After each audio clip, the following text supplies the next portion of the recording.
ప్రత్యేకంగా 91వ కీర్తన చదువుకుందాం పిల్లరా. మహోన్నతుని చాటును నివసించేవాడే సర్వశక్తిని నీడలో విశ్రమించేవాడు. మహోన్నతుని చాటును నివసించేవాడే సర్వశక్తిని నీడలో విశ్రమించేవాడు. ఆయనే నాకు ఆశ్రయము, నా కోట, నేను నమ్ముకున్న నా దేవుడని నేను యెహోవాని గురించి చెప్పుచున్నాను. ఆయనే నాకు ఆశ్రయము, నా కోట, నేను నమ్ముకున్న నా దేవుడని నేను యెహోవాని గురించి చెప్పుచున్నాను. వేటకాని ఊరిలో నుండి ఆయన నిన్ను విడిపించును, నాశనకరమైన తెగులు రాకుండా నిన్ను రక్షించును. వేటకాని ఊరిలో నుండి ఆయన నిన్ను విడిపించును, నాశనకరమైన తెగులు రాకుండా నిన్ను రక్షించును. ఆయన తన రెక్కలతో నిన్ను కప్పును, ఆయన రెక్కల క్రింద నీకు ఆశ్రయం కలుగును. ఆయన సత్యము కేడమును డాలునై ఉన్నది. ఆయన తన రెక్కలతో నిన్ను కప్పును, ఆయన రెక్కల కింద నీకు ఆశ్రయం కలుగును. ఆయన సత్యము కేడమును డాలునై ఉన్నది. రాత్రి వేళ కలుగు భయమునకైనను, పగటి వేళ ఎగురు బాణమునకైనను, రాత్రి వేళ కలుగు భయమునకైనను, పగటి వేళ ఎగురు బాణమునకైనను, చీకటిలో సంచరించు తెగులునకైనను, మధ్యాహ్నమందు పాడు చేయు రోగమునకైనను నీవు భయపడుకుందువు. చీకటిలో సంచరించు తెగులకైనను, మధ్యాహ్నమందు పాడు చేయు రోగమునకైనను నీవు భయపడుకుందువు. నీ ప్రక్కన 1000 మంది పడినను, నీ కుడి పక్కన 10,000 మంది కూలినను అపాయం నీ అందుకు రాదు. నీ ప్రక్కన 1000 మంది పడినను, నీ కుడి ప్రక్కన 10,000 మంది కూలినను అపాయం నీ అందుకు రాదు. నీవు కన్నులారా చూచుండగా భక్తిహీనులకు ప్రతిఫలం కలుగును. నీవు కన్నులారా చూచుండగా భక్తిహీనులకు ప్రతిఫలం కలుగును. యెహోవా నీవే నా ఆశ్రయము అని నీవు మహోన్నతుడైన దేవుడు నీకు నివాసస్థలంగా చేసుకుని ఉన్నావు. యెహోవా నీవే నా ఆశ్రయము అని నీవు మహోన్నతుడైన దేవుని నీకు నివాసస్థలముగా చేసుకుని ఉన్నావు. నీకు అపాయమేమీ రాదు, ఏ తెగులును నీ గుడారం సమీపించదు. నీకు అపాయమేమీ రాదు, ఏ తెగులును నీ గుడారము సమీపించదు. నీ మార్గములన్నిటిలో నిన్ను కాపాడుటకు ఆయన నిన్ను గురించి తన దూతలకు ఆజ్ఞాపించును. నీ మార్గములన్నిటిలో నిన్ను కాపాడుటకు ఆయన నిన్ను గురించి తన దూతలకు ఆజ్ఞాపించును. నీ పాదములకు రాయి తగలకుండా వారు నిన్ను తమ చేతుల మీద ఎత్తి పట్టుకుందరు. నీ పాదములకు రాయి తగలకుండా వారిని తమ చేతుల మీద ఎత్తి పట్టుకుందరు. నీవు సింహములను నాగపామును త్రొక్కెదవు, కొదమ సింహములను భుజంగములను అనగదొక్కెదవు. నీవు సింహములను నాగపామును త్రొక్కెదవు, కొదమ సింహములను భుజంగమును అనగదొక్కెదవు. అతడు నన్ను ప్రేమించున్నాడు గనుక నేను అతన్ని తప్పించదను, అతడు నా నామం ఎరిగిన వాడు గనుక నేను అతని కనపరచదను. అతడు నన్ను ప్రేమించుచున్నాడు గనక నేను అతను తప్పించదను, అతడు నా నామం ఎరిగిన వాడు గనక నేను అతని కనపరచదను. అతడు నాకు మొరపెట్టగా నేను అతనికి ఉత్తరం ఇచ్చదను, శ్రమలో నేను అతనికి తోడై ఉండేదను, అతను విడిపించి అతని గొప్ప చేసేదను. అతడు నాకు మొరపెట్టగా నేను అతనికి ఉత్తరం ఇచ్చేదను, శ్రమలో నేను అతనికి తోడై ఉండేదను, అతని విడిపించి అతని గొప్ప చేసేదను. దీర్ఘాయు చేత అతనిని తృప్తిపరచదను, నా రక్షణ అతనికి చూపించదను. దీర్ఘాయువు చేత అతని తృప్తిపరచదను, నా రక్షణ అతనికి చూపించదను. ఆమేన్. Praise the lord. అందరికి వందనాలు. మన క్రీస్తు శిలువ ప్రేమ ధ్యానాలు మనం ప్రారంభించుకుందాం పిల్లరా. ప్రార్థన. కృపగల దేవా, దయగల రక్షక, మహాగణుడ, నీతి సూర్యుడా, న్యాయవంతుడ యేసయ్యా, మీకే స్తుతులు స్తోత్రాలు వందనాలు చెల్లించుకుంటున్నాం ప్రభా. దేవా మరి తండ్రి, శిలువలో చేసినటువంటి త్యాగాన్ని దేవా ప్రభా, శిలువలో మా కొరకు మీరు చూపించినటువంటి దేవా మీ ప్రేమ అంతటినీ మేము జ్ఞాపకం చేసుకోవడానికి మాకు ఇస్తున్నటువంటి మంచి సమయం కొరకు మీ స్తోత్రాలు వందనాలు చెల్లించుకుంటున్నాం. దేవా ప్రభా, ఆడుకునే పాటను మాకెంతో మేలుకరంగా దీవెనకరంగా ఉంచమని ప్రార్థన చేస్తున్నాం. మా స్థుతుల మీద మీరు ఆశీనులో ఉండమని ప్రార్థన చేస్తున్నాం. దేవా అలాగూ మరి తండ్రి మీ వాక్యం ద్వారా మాతో మాట్లాడమని ప్రార్థన చేస్తున్నాం. మీ వాక్యం ద్వారా మీరు మాతో మాట్లాడమని ప్రార్థన చేస్తున్నాం. మా దైవజనరాల ద్వారా మీరు మాతో మాట్లాడమని ప్రార్థన చేస్తున్నాం. దేవా మరి నాయన, మీ వాక్యంలో శక్తి ఉంది, మీ వాక్యంలో బలం ఉంది. దేవా మరి తండ్రి ప్రభా, మీ వాక్యంలో ఉండేటువంటి దేవా మరి నాయన జీవాన్ని దేవా సమృద్ధిగా మేము పొందుకోవడానికి మాకు సహాయం చేయమని ప్రార్థన చేస్తున్నాం. విశ్వాసంతో, నిరీక్షణతో, పట్టుదలతో దేవా ప్రార్థనలు ఏకీపిస్తున్నటువంటి ప్రతి వ్యక్తి కొరకు, ప్రతి కుటుంబం కొరకు మీ స్తోత్రాలు వందనాలు చెల్లించుకుంటున్నాం. అన్ని విషయాల్లో సహాయం చేయమని దేవా మీ సన్నిధి మాకు తోడుగా ఉంచమని యేసయ్య సర్వశక్తి కలిగిన నామంలోనే స్తుతించి ప్రార్థన చేసి దీని మనసు అడిగి వేడుకొచ్చున్నాం పరలోకపు తండ్రి. ఆమేన్. సమయంలో ఒక పాట పాడి దేవుని నామాన్ని మహిమపరుద్దాం పిల్లరా. శారుణాత్మీయ గీతాల నుంచి 671వ పాట పాడుకుందాం. యేసు రాజుగా వచ్చుచున్నాడు, భూలోకమంతా తెలుసుకుంటారు అని.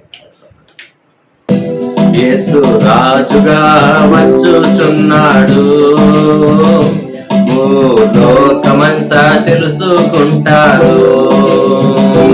యేసు రాజుగా వచ్చుచున్నాడు, భూలోకమంతా తెలుసుకుంటారు. రవి కోటి తేజుడు, రమ్యమైన దేవుడు, రవి కోటి తేజుడు, రమ్యమైన దేవుడు రారాజుగా వచ్చుచున్నాడు. యేసు రారాజుగా వచ్చుచున్నాడు. యేసు రాజుగా వచ్చుచున్నాడు. ఓ లోకమంతా తెలుసుకుంటారు. మేఘాల మీద యేసు వచ్చుచున్నాడు.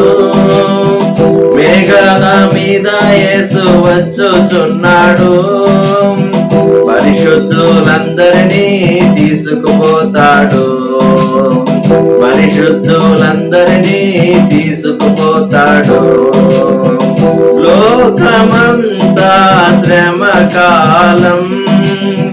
లోకమంతా శ్రమకాలం. విడువబడుట బహుఘోరం. విడువబడుట బహుఘోరం. యేసు రాజుగా వచ్చుచున్నాడు. ఓ లోకమంతా తెలుసుకుంటారు.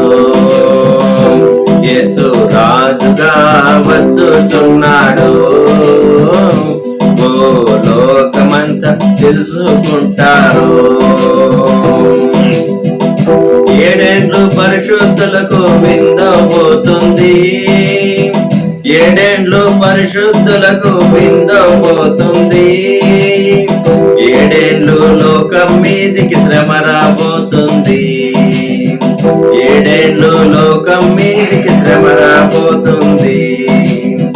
ఈ సువార్త మోయబడున్. ఈ సువార్త మోయబడున్. వాక్యమే కరువగును. వాక్యమే కరువగును. యేసు రాజుగా వచ్చుచున్నాడు. ఓ లోకమంతా తెలుసుకుంటారు. యేసు రాజుగా వచ్చుచున్నాడు. ఓ లోకమంతా తెలుసుకుంటారు. వెయ్యేండ్లు ఇలపై యేసు రాజ్యమేలును. వెయ్యేండ్లు ఇలపై యేసు రాజ్యమేలును. ఈ లోక రాజ్యాలన్నీ ఆయన వేయగును. ఈ లోక రాజ్యాలన్నీ ఆయన వేయగును. నీతి శాంతి వర్ధిల్లును. నీతి శాంతి వర్ధిల్లును. న్యాయమే కనబడును. న్యాయమే కనబడును. యేసు రాజుగా వచ్చుచున్నాడు. ఓ లోకమంతా తెలుసుకుంటారు. యేసు రాజుగా వచ్చుచున్నాడు. ఓ లోకమంతా తెలుసుకుంటారు. క్రైస్తవుడా మరువవద్దు ఆయన రాకడా. క్రైస్తవుడా మరువవద్దు ఆయన రాకడా. కనిపెట్టి ప్రార్థన చేయము సిద్ధముగా నుండి. కనిపెట్టి ప్రార్థన చేయము సిద్ధముగా నుండి. రెప్పపాటున మారాలి. రెప్పపాటున మారాలి. యేసయ్య చెంతకు చేరాలి. యేసయ్య చెంతకు చేరాలి. యేసు రాజుగా వచ్చుచున్నాడు. ఓ లోకమంతా తెలుసుకుంటారు. యేసు రాజుగా వచ్చుచున్నాడు. ఓ లోకమంతా తెలుసుకుంటారు. రవి కోటి తేజుడు రమ్యమైన దేవుడు. రవి కోటి తేజుడు రమ్యమైన దేవుడు. రారాజుగా వచ్చుచున్నాడు. యేసు రారాజుగా వచ్చు వచ్చుచున్నాడు, యేసు రాజుగా వచ్చుచున్నాడు. ఓ లోకమంతా తెలుసుకుంటాడు, యేసు రాజుగా వచ్చుచున్నాడు. ఓ లోకమంతా తెలుసుకుంటారు. మంచిది ప్రియులారా, ఈ సమయంలో మనం దేవుని వాక్యం విందాం. దైవజనురాలు భాను ప్రభాసమ్మ గారు మన దేవుని వాక్యాన్ని అందిస్తారు. ఈ సమయంలో మనం దేవుని వాక్యాన్ని ధ్యానం చేసుకుందాం. దాని కొరకు మనం మార్కు సువార్త 12వ అధ్యాయం మొదటి 11 వచనాలు చదువుకుందాం. ఆయన ఉపమాన రీతిగా వారికి బోధింపనారంభించెను. ఎట్లనగా ఒక మనుష్యుడు ద్రాక్ష తోట నాటించి దాని చుట్టూ కంచె వేయించి ద్రాక్షల తొట్టి తొలిపించి గోపురము కట్టించి కాపులకు దానిని గుత్తకిచ్చి దేశాంతరము పోయెను. పంటకాలమందు ఆ కాపుల నుండి ద్రాక్ష తోట పండ్లలో తన భాగము తీసుకుని వచ్చుటకు కాపుల యొద్దకు అతడు ఒక దాసుని పంపగా వారు వాని పట్టుకొని కొట్టి ఒట్టి చేతులతో పంపివేసిరి. మరలా అతడు మరి ఒక దాసుని వారి యొద్దకు పంపగా వారు వాని తల గాయము చేసి అవమానపరిచిరి. అతడు మరి ఒక్కని పంపగా వానిని చంపిరి. అతడు ఇంకా అనేకులను పంపగా వారు కొందరిని కొట్టిరి, కొందరిని చంపిరి. ఇంకను అతనికి ప్రియ కుమారుడు ఒకడుండెను గనుక వారు తన కుమారుని సన్మానించెదరనుకొని తుదకు వారి యొద్దకు అతనిని పంపెను. అయితే ఆ కాపులు, ఇతడు వారసుడు, ఇతను చంపుదము రండి, అప్పుడు స్వాస్యము మనదగునని తమలో తాము చెప్పుకొని అతని పట్టుకొని చంపి ద్రాక్ష తోట వెలుపల పారవేసిరి. కావున ద్రాక్ష తోట యజమానుడు ఏమి చేయును? అతడు వచ్చి ఆ కాపులను సంహరించి ఇతరులకు ఆ ద్రాక్ష తోట ఇచ్చును కదా. మరియు ఇల్లు కట్టువారు నిరాకరించిన రాయి మూలకు తలరాయి ఆయను. ఇది ప్రభు వలనే కలిగెను, ఇది మన కన్నులకు ఆశ్చర్యము అను లేఖనము మీరు చదవలేదా అని అడుగగా. ప్రార్థన చేసుకుందాం. దయగల మా ప్రభు, మీ ప్రేమకై వందనాలు, మీ దయకై వందనాలు. మా ఎడల మీరు చూపుతున్న మార్పులేని మీ విశ్వాస్యత కొరకై స్తోత్రాలు. సంఘపక్షంగా మీరుండి ఈ దినాలలో మా ప్రభా మీ లేఖనాల ద్వారా మీరు మాతో మాట్లాడుతున్నందుకు స్తోత్రాలు. మీరు మాట్లాడండి ప్రభా, మీ స్వరమును మాకు వినిపింపచేయండి. మీరు కనపడండి తండ్రి, మిమ్మల్ని మేము చూడడానికి మాకు సహాయం చేయండి. ఈ సమయం అంతటిని పూర్తిగా మీకు అప్పగించుకుంటున్నాం ప్రభా. నన్ను బలపరచమని, మీ దాసురాలిగా పనిముట్టుగా వాడుకొనమని, తోడయుండుమని యేసు నామములో ప్రార్థిస్తున్నాం తండ్రి, ఆమేన్. ప్రియమైన వారులారా, యేసు ప్రభు యెరూషలేములోనికి మరి గాడిద మీద లేక గాడిద పిల్ల మీద ఆయన ఒక ఊరేగింపుగా ప్రవేశించిన తర్వాత జరిగిన సంఘటనలను మనం ధ్యానం చేసుకోవడానికి ప్రయత్నిస్తున్నాం. యేసు ప్రభు యొక్క యెరూషలేము ప్రవేశం అయిపోయిన తర్వాత ఆయన తనతో గడిపిన దినాలు, ఆయన వారితో సంభాషించిన సంభాషణ లేక వారికి జ్ఞాపకం చేసిన విషయాలన్నీ they are all very precious and valuable. అవి చాలా ప్రశస్తమైనవి, అవి చాలా విలువైనవి, అవి చాలా మెమరబుల్, గుర్తుపెట్టుకోవాల్సినవి. ఈరోజు యేసు ప్రభు ఈ యెరూషలేములో ఊరేగింపుగా ప్రవేశించిన తర్వాత కూడా ఆ లాస్ట్ డేస్ లో కూడా ఆయన వారికి కొన్ని ఉపమానాలు చెప్పారు. Very few. యేసు ప్రభు యెరూషలేములోనికి ప్రవేశించిన తర్వాత ఉపమాన రీతిగా వారికి బోధింపనారంభించి వారికి ముందు ప్రజెంట్ చేసిన పారబుల్ ఇది. ఈ యొక్క ఉపమానాన్ని గురించి మత్తయి కూడా రికార్డ్ చేశాడు. అది మత్తయి సువార్త 21వ అధ్యాయం 33వ వచనం నుంచి మరి 42 వచనాల వరకు మనకు కనబడుతుంది. అలాగే లూకా సువార్తలో కూడా 20వ అధ్యాయంలో 9 నుంచి 17 వరకు మనకు కనబడుతుంది. సో అవుట్ ఆఫ్ 4 ఇవాంజలిస్ట్, 4 సువార్తికులలో 3 ఈ యొక్క ఉపమానాన్ని రికార్డ్ చేశారు, గ్రంథస్థం చేశారు. ఎందుకంటే యేసు ప్రభు యొక్క ఆ యొక్క ఆఖరు దినాలలో పస్కా పండుగ సమీపించింది. ఇంకా 4 రోజుల్లో వాళ్ళు పస్కా చేసుకోబోతున్నారు. అప్పుడు ఆయన ఉపమాన రీతిగా వారికి చెప్పిన ఈ యొక్క స్టోరీని ధ్యానం చేయాలనుకుంటున్నాం. చూడండి, ఇక్కడ ఒక మనుష్యుడు ఉన్నాడు. ఆయనకు ఒక ద్రాక్ష తోట ఉన్నది. ఆయన ద్రాక్ష తోటను నాటించాడు, దానికి అవసరమైనవన్నీ ఏర్పాటు చేశాడు. కంచె చుట్టూరా కంచె వేయించాడు, ద్రాక్షల తొట్టి తొలిపించాడు, దానికి సంబంధించిన ఒక గోపురం టవర్ కట్టించాడు. అంతేకాకుండా తాను దేశాంతరం వెళ్ళవలసి వచ్చి దానిని కాపులకు గుత్తకిచ్చాడు. దీన్ని మీరు వారి గుత్తకిచ్చాడు, మీరు దీన్ని పండించండి, పంట కాలం అందు నేను వస్తాను, నా వంతు నాకు ఎంత రావాలో అంతా మీరు నాకు ఇవ్వాలని చెప్పి తాను వారి దేశాంతరం వెళ్ళినట్టుగా చూస్తాం. ఆ తర్వాత పంట కాలం వచ్చినప్పుడు ఆయన తన తరపున మనుషులను పంపిస్తూ వచ్చాడు. తన రిప్రజెంటేటివ్స్గా మరి మనుషులను పంపిస్తూ వచ్చినప్పుడు వాళ్ళని సరిగ్గా రెస్పాండ్ అవ్వలేదు, వాళ్ళకి సరి అయిన జవాబు ఇవ్వలేదు,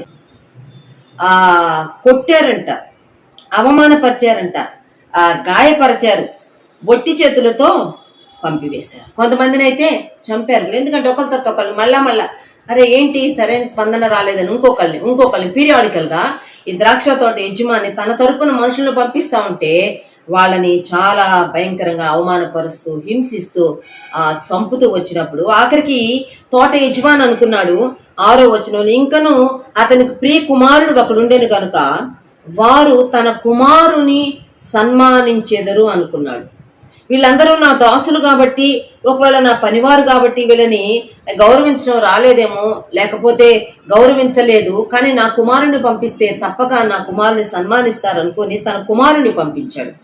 అయితే విచారం ఏంటంటే ఆ కాపులు ఆ కుమారుని చూచి వాళ్ళు మాట్లాడుకుంటున్నారు, he is the heir, legal heir, ఇతడు వారసుడు కనుక ఇతన్ని చంపేద్దాం, ఇతన్ని చంపామంటే వారసుడు లేకపోతే అసలు ఈ ద్రాక్ష తోటంతా మనదే అయిపోద్ది, మన ఇష్టం అయిపోద్ది, మన ఇష్టారాజ్యంగా దీన్ని మనం ఏలుకోవచ్చు అని చెప్పి ఆ స్వాస్థ్యాన్ని దొంగిలించాలని సొంతం చేసుకోవాలని చెప్పి వాళ్ళు తమలో తాము ఆలోచించుకొని వచ్చిన వారసుని లేక ఆ ద్రాక్ష తోట యజమాని యొక్క ప్రియ కుమారుని బిల్లవుడ్ సన్ని వీళ్ళు ద్రాక్ష తోట వెలుపట చంపి పారేసేసారు. చాలా భయంకరమైన కార్యం చేశారు. అక్కడ ఒక ప్రశ్న కనబడుతుంది. అప్పుడు ఆ ద్రాక్ష తోట యజమాని ఏం చేస్తాడు అని. ఏం చేస్తాడు?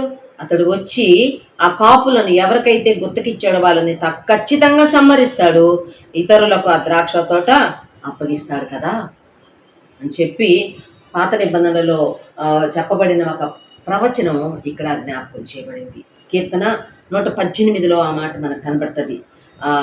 22వ వచనంలో అదే ఇక్కడ రాయబడింది. ఇల్లు కట్టువారు నిరాకరించిన రాయి మూలకు తలరాయి ఆయన. ఇల్లు కట్టువారు నిషేధించిన రాయి, ఇది వద్దు మాకు అని ఏ రాయినైతే నిషేధించారు, అసలు ఇది ప్రక్క పెట్టేసేసారు, ఇది రావడానికి వీల్లేదని చెప్పి అదే మూలకు తలరాయి ఆయన, ఇది ప్రభు వల్లనే కలిగిన, ఇది మన కన్నులకు ఆశ్చర్యం, మన లేఖనము మీరు చదవలేదా? ఆ లేఖనం యొక్క నెరవేర్పే ఈ దినాల్లో జరగబోతుందని చెప్పి యేసు ప్రభు వారికి చెప్పారు. అసలు ఆశ్చర్యం ఏంటంటే 12వ వచనం కూడా చదువుకుందాం. తమ్మును గూర్చి ఆ ఉపమానం చెప్పినని వారు గ్రహించి ఆయనను పట్టుకొనుటకు సమయము చూచుచుండిరి గాని జనసమూహమునకు భయపడి ఆయనను విడిచిపోయిరి. తమ్మును గూర్చి ఆ ఉపమానము చెప్పినని వారు గ్రహించిరి. మిగిలిన సువార్తల్లో ఉంటుంది క్లియర్గా. ప్రధాన యాజకులు, శాస్త్రులు, పరిసేలు వాళ్ళందరూ కూడా ఉన్నారు. ఈ ఉపమానం చెప్తుంటే వాళ్ళకి అది అర్థమైపోయిందంట. ఇది మన గురించే చెప్తున్నాడు, మనం ఇతన్ని చంపాలని చూస్తున్నాం కదా, మనం ఇతన్ని లేకుండా భూమి మీద లేకుండా చేయాలని చూస్తున్నాం కదా, మన గురించే ఈ యొక్క ఉపమానం అని చెప్పి గ్రహించారంట. కానీ వాళ్ళు తమను తాము ఎత్తుకోలేదు. ఈ ఉపమానంలో ఉన్న వ్యక్తులు ఎవరనేది నేను ఒక మాట చెప్పుకుంటూ వస్తాను. ఈ ద్రాక్ష తోట యజమానుడు లేక ఈ ద్రాక్ష తోట ఏ మనుషునికి చెందిందో హీఈస్ గాడ్, దేవుడు ఆయన కలిగి ఉన్న ద్రాక్ష తోట ఆయన జనాంగమైన ఇశ్రాయేలీలు లేక యూదులు. 5వ అధ్యాయాలు జ్ఞాపకం చేస్తా చూడండి. నా ప్రియుని గుచ్చి పాడేదను వినుడి, అతని ద్రాక్ష తోటను బట్టి నాకిష్టుడైన వాడిని గుచ్చి పాడేదను వినుడి. సత్తువ భూమి గల కొండ మీద నా ప్రియునికి ఒక ద్రాక్ష తోట ఉండెను. ఆయన దానిని బాగుగా త్రవ్వి రాళ్లను ఏరి అందులో శ్రేష్టమైన ద్రాక్ష తీగలను నాటించెను. దాని మధ్యను బురుజు ఒకటి కట్టించి ద్రాక్ష తొట్టిని తొలిపించెను. ద్రాక్ష పండ్లు ఫలింపవలనని ఎదురు చూచుచుండెను, కానీ అది కారు ద్రాక్షలు కాసెను. నాకు ఒక ప్రియుడు ఉన్నాడు, ఆయనకి ఇష్టమైన ఒక ద్రాక్ష తోట ఉన్నది. ఆయన దాని మీద చాలా ఎఫర్ట్స్ పెట్టాడు, దాని కొరకు భూమిని చాలా బాగు చేయించాడు. శ్రేష్టమైన ద్రాక్ష తీగలు తెచ్చి నాటించాడు. ఆ ద్రాక్ష తోటకు సంబంధించిన అరేంజ్మెంట్స్ అన్నీ చేశాడు. టైం వచ్చేటప్పటికి ద్రాక్ష పండ్లు ఫలిస్తాయి అనుకొని ఎదురు చూసే టైంకి అక్కడ ద్రాక్ష పండ్లు రాలేదు, కారు ద్రాక్షలు వచ్చినాయి, తినలేని ద్రాక్షలు వచ్చినాయి. మనం చదువుకున్న ఉపమానంలో అయితే పంట చేతికి వచ్చింది కానీ ఆ ఫలాలు ఆ యజమాని చేతికి ఇవ్వలేదు. వాళ్ళు ఎవరంట ఈ ద్రాక్ష తోట అంటే 7వ వచనంలో ఉంది. యెషయా గ్రంథంలో నుంచి చదువుతున్నాను. ఇశ్రాయేలు వంశము సైన్యములకు అధిపతి యెహోవా ద్రాక్ష తోట, యూదా మనుష్యులు ఆయనకిష్టమైన వనము. ఆయన న్యాయము కావాలనని చూడగా బలాత్కారము కనబడెను, నీతి కావాలనని చూడగా రోదనము వినబడెను. ఏమిటి ద్రాక్ష తోట? ఎవరికి ద్రాక్ష తోట సాదృశ్యంగా ఉందంటే ఇశ్రాయేలు జనాంగానికి సాదృశ్యంగా ఉంది, యూదా మనుషులకి ఇది సాదృశ్యంగా ఉంది. ఆ తోట యజమాని దానిలో ఆయన ఎక్స్పెక్టేషన్స్ ఒకలాగా ఉన్నాయి, అక్కడ జరుగుతున్న కార్యాలు మరొక రకంగా ఉన్నాయంట. న్యాయము కొరకు ఆయన చూస్తుంటే అక్కడ బలాత్కారం కనబడుతుందంట, నీతి కావాలి అని ఆశిస్తుంటే అక్కడ అవినీతితో నిండిపోయి రోదనము వినబడుతూ ఉందని ఇక్కడ యెషయా 700 సంవత్సరాల క్రితమే ఈ యొక్క ద్రాక్ష తోటను గురించి సూచనప్రాయంగా ఆయన ప్రవచించాడు. కాబట్టి ఈ ద్రాక్ష తోట ఇశ్రాయేలీలు. ఇప్పుడు ఆ ద్రాక్ష తోట ఎవరికి గుత్తకిచ్చారు అని కనుక మనం చూస్తే ఆనాటి రిలీజియస్ లీడర్స్కి ఆ ద్రాక్ష తోట గుత్తకు ఇవ్వబడింది.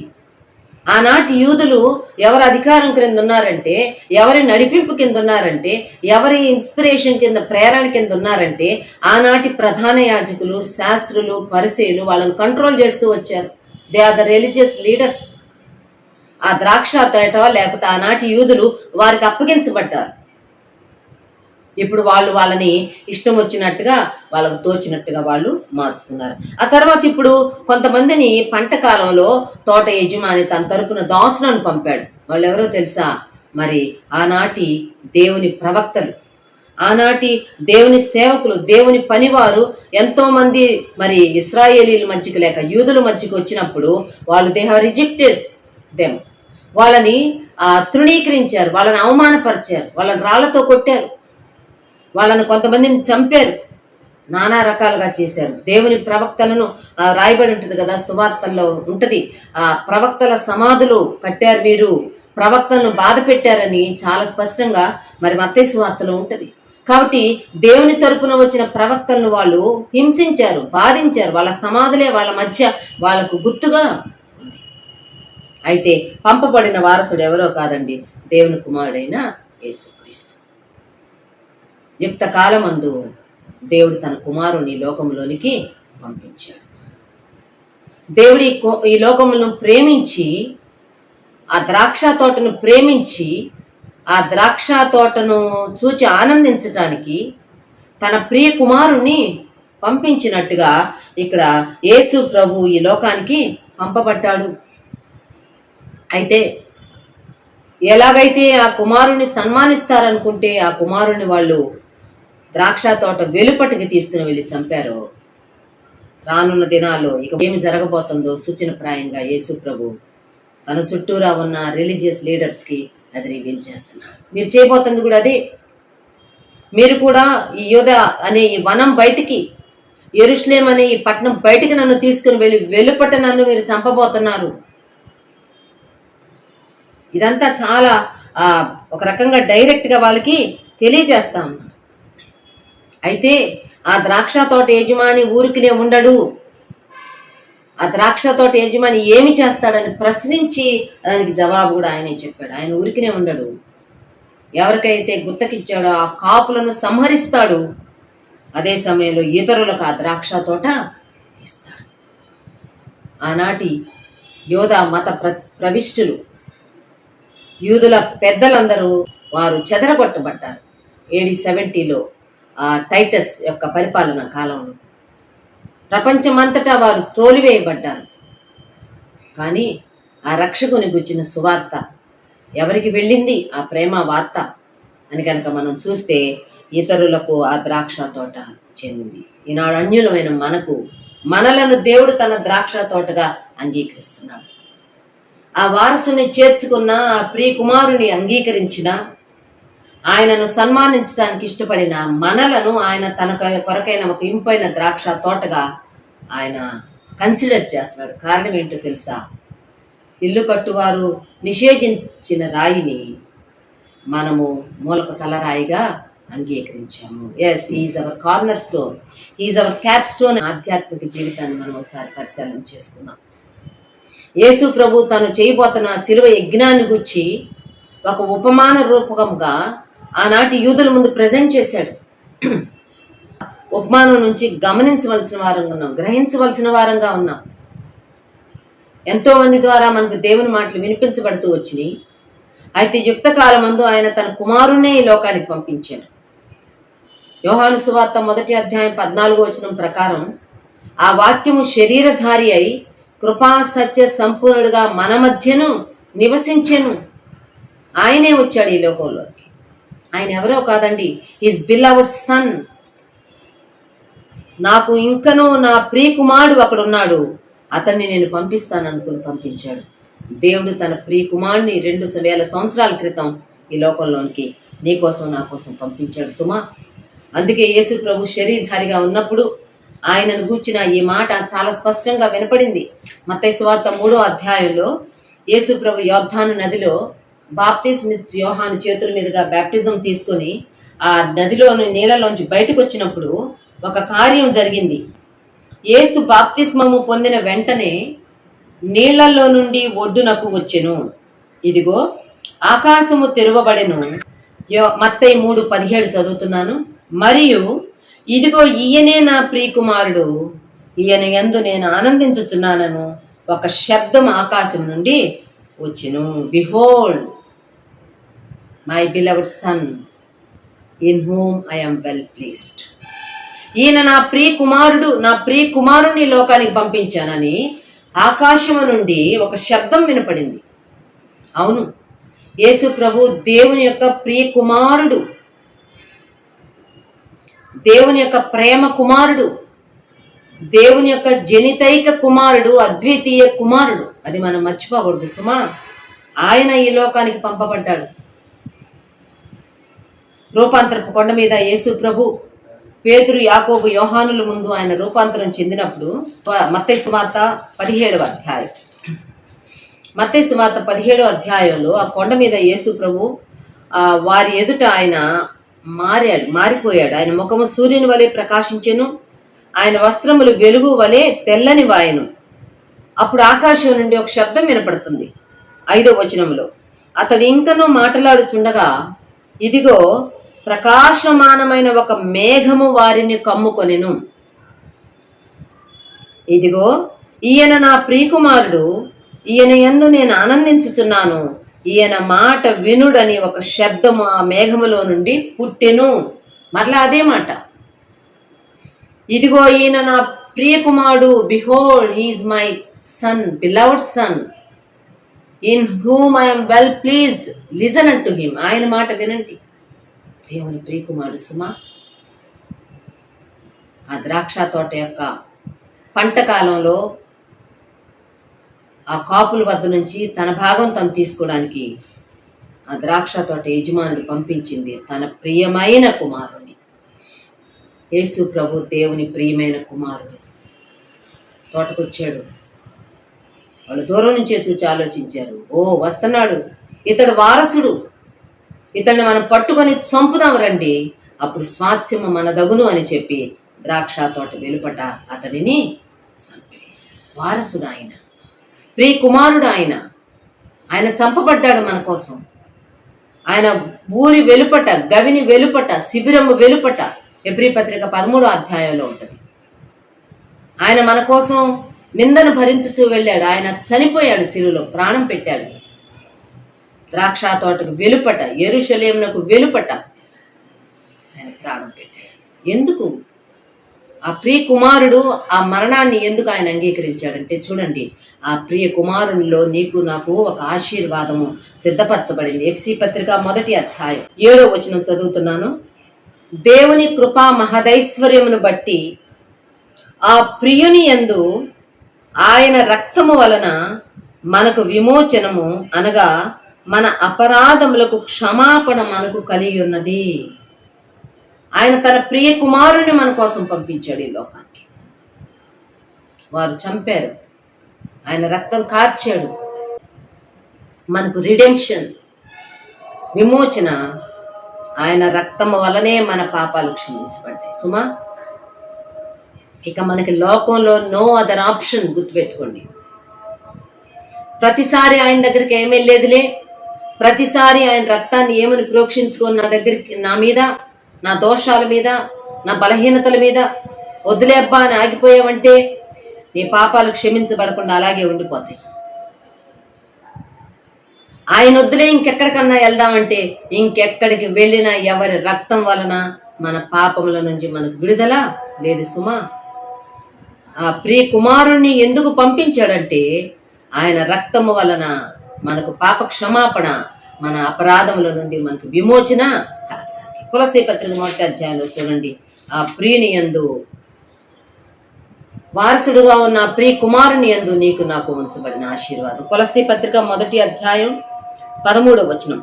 ఆయన మనలను అంధకార సంబంధమైన అధికారములో నుండి విడుదల చేసి తాను ప్రేమించిన తన ప్రియ కుమారుని యొక్క రాజ్య నివాసులనుగా చేసెను. తన కుమారుని యొక్క, కింద ఫుట్నోట్లో ఉంది 4 అనేసి, తన ప్రేమ కుమారుని, హిస్ బిలవ్డ్ సన్. ఆయనకు ఉంది రాజ్యం, ఆ ప్రియ కుమారునికి ఉంది రాజ్యం. ఆ రాజ్యానికి ఆయన వారసుడు. ఆ రాజ్యములో నిన్ను నన్ను నివాసులుగా ఆయన చేసుకుంటున్నాడు. మరలా 14వ వచనంలో ఉంది, ఆ కుమారుని యందు మనకు విమోచనము అనగా పాప క్షమాపణ కలుగుతుంది. పాప క్షమాపణ ఉన్నది, విమోచన ఉన్నది. ఆయన రాజ్య నివాసులంగా మనము చేయబడుతున్నాం.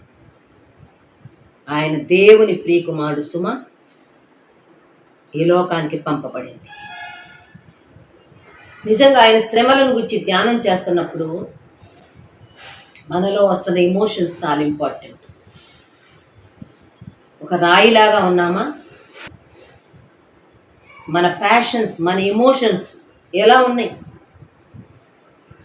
ఆయన శ్రమను, ఆయన బాధను, ఆయన త్యాగాన్ని, ఆయన తగ్గింపును, ఆయన ఘోరమైన శిలువ మరణాన్ని గురించి ధ్యానం చేస్తుంటే మన హృదయాలు కరిగిపోవాలి సుమా. ఆయన పాదాల దగ్గర మనం పడవలసిన వారంగా ఉన్నాం. వాళ్ళు చెప్పుకుంటున్నారు, ఇదిగో వస్తున్నాడు, ఆయన వారసుడు. అవును, ఆయన వారసుడు, తండ్రికి ఆయన వారసుడు, సమస్తమునకు ఆయన వారసుడే సుమా. ఒక మాట చూద్దాం, హెబ్రీ పత్రిక 1వ అధ్యాయం 2వ వచనం చదువుతాను. హెబ్రీ 1:2. ఈ దినముల అంతమందు కుమారుని ద్వారా మనతో మాట్లాడెను. ఆయన ఆ కుమారుని సమస్తమునకు వారసునిగా నియమించెను. ఆయన ద్వారానే ప్రపంచములను నిర్మించెను. ఆయన ఆ కుమారుని సమస్తమునకు వారసునిగా నియమించెను. అంత ఆయనదే, అంత ఆయనకే. పంచుకోవడానికి ఎవరు లేరు, పంచిచ్చే ప్రశ్నే లేదు.